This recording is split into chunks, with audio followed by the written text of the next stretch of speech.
신화 속으로.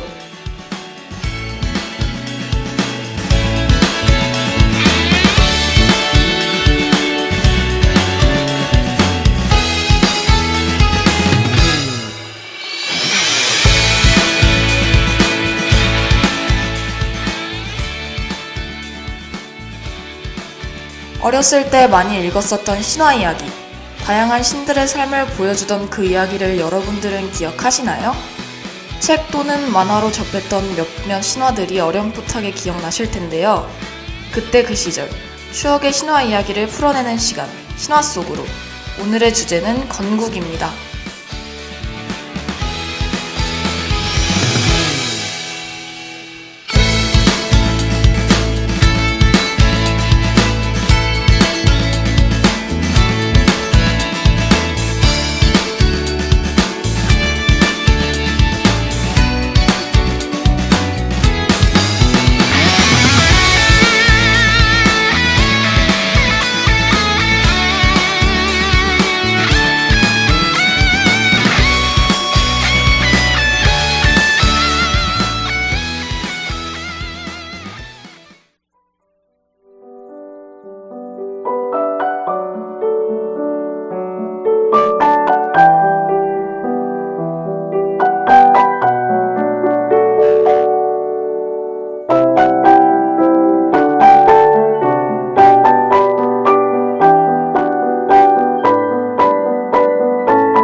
안녕하세요. 여러분께 오늘의 신화 이야기를 들려드릴 스토리텔러 순아입니다.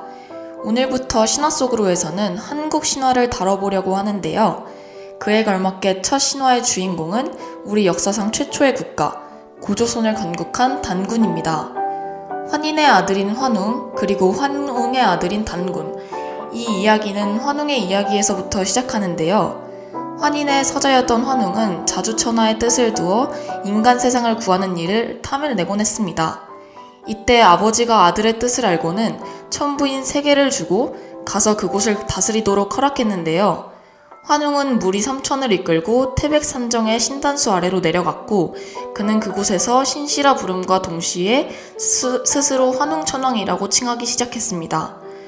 풍백, 우사, 운사를 거느릴 뿐 아니라 곡식, 운명, 질병, 형벌, 선악 등을 주관하기까지 했는데요.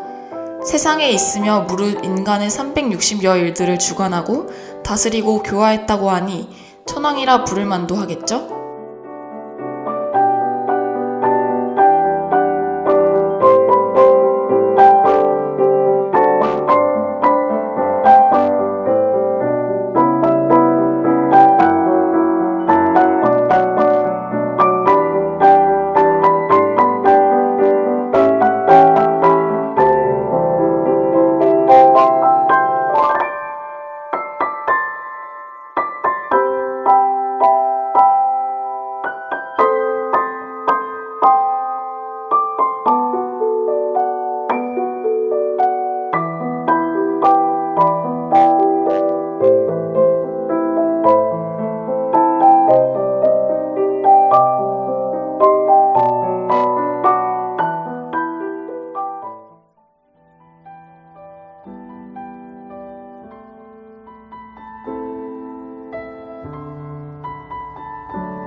이때 같은 굴에 한 곰과 범이 살고 있었는데요.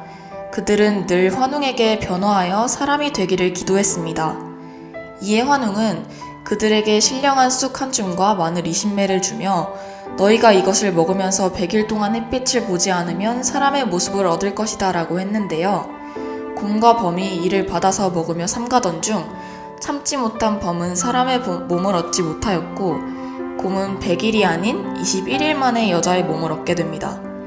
하지만 옥녀가 된 곰은 범과 함께 혼인을 맺지 못했으므로 매양단수 아래에서 아이가 지기를 바라며 빌었는데요. 이에 환웅이 가화하여 현신에 그와 혼인하였고 아이를 뵈니 아들을 낳음으로 단군 왕검이라 불렀습니다. 이는 곰과 호랑이를 숭배하던 토테니즘의 신석기 사회에 천손 신앙을 가진 청동기 집단이 유입한 것이라고 하는데요. 그들이 호랑이 집단과 곰 집단을 흡수한 후 훗날 고조선으로 발전하는 단군 집단을 이루었다는 해석의 바탕이 됩니다. 이후 단군은 기원전 2333년 만주 요령 지방과 한반도 서북 지방의 부족들을 모아 평양에 도읍을 정한 뒤 조선을 건국했는데요. 1908세의 수를 누린 끝에 아사달산에 숨어 산신이 되었다고 합니다.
다음으로 들려드릴 두 번째 신화는 단군 신화만큼이나 많이 알려진 이야기인데요.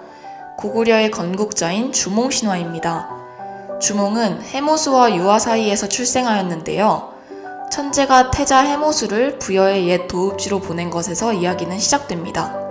오룡거에 탄 해모수는 고니를 탄 100여 명의 사람들을 거느리고 하강했는데 머리에는 까마귀 기수로 만든 관을 쓰고 머리에는 용광검을 차고 있었죠. 그는 웅시면 물가에 놀러나온 하백의 세 딸을 아름다운 구리집으로 유혹하여 그 가운데 맞이인 유아와 통정하는데요. 그리고는 용수레를 따라 하백의 나라에 이르러 그와의 혼인을 요청합니다. 하백은 이가 자신의 가문을 욕되게 한다고 판단하며 그를 의심하지만 해모수와의 변신술 대결에서 패하며 그가 천재의 아들임을 인정하고 유아와의 혼인을 허락하는데요. 게다가 혹여 해모수가 유아를 버리고 갈까 걱정하여 술에 취하게 한 다음 둘을 함께 가죽 수레에 넣어 용수레에 싣습니다. 하지만 아니나 다를까 술이 깬 해모수는 곧바로 유아의 금비녀로 가죽 수레를 뚫고 홀로 승천하는데요. 이에 하백은 크게 노하여 유아를 우발수로 추방하게 됩니다.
유아는 어부의 그물에 걸려 동부여의 금화왕에게 가게 되었고, 금화왕은 유아가 천자의 비라는 것을 알고 그를 별궁에 두는데요.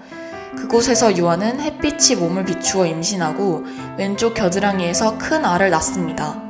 왕은 이를 괴이하게 여겨 이 알을 마목에 버렸으나 여러 말들이 밟지 않았고 깊은 산에 버렸으나 백수가 모두 알을 보호했는데요.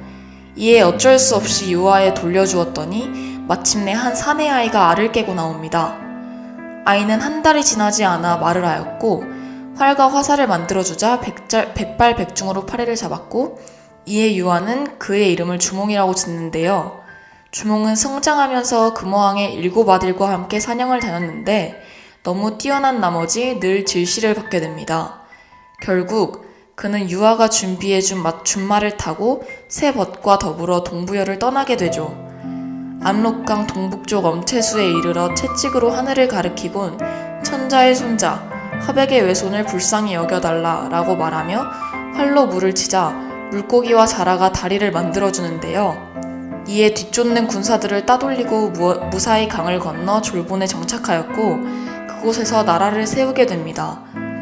고구려가 건국되기까지 비현실적인 존재와 도움이 들어가는 당대인들의 사고가 덧붙여진 신화라 할 수 있겠네요.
이번 신화 속으로 어떠셨나요?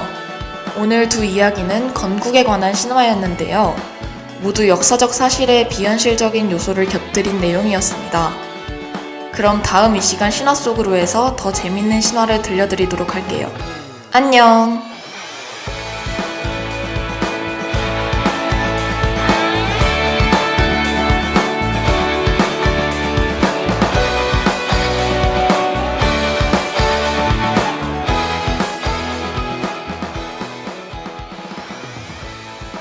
신화 속으로를 마칩니다. 이 시간 제작 박수진, 기술 김영석, 진행의 강순아였습니다.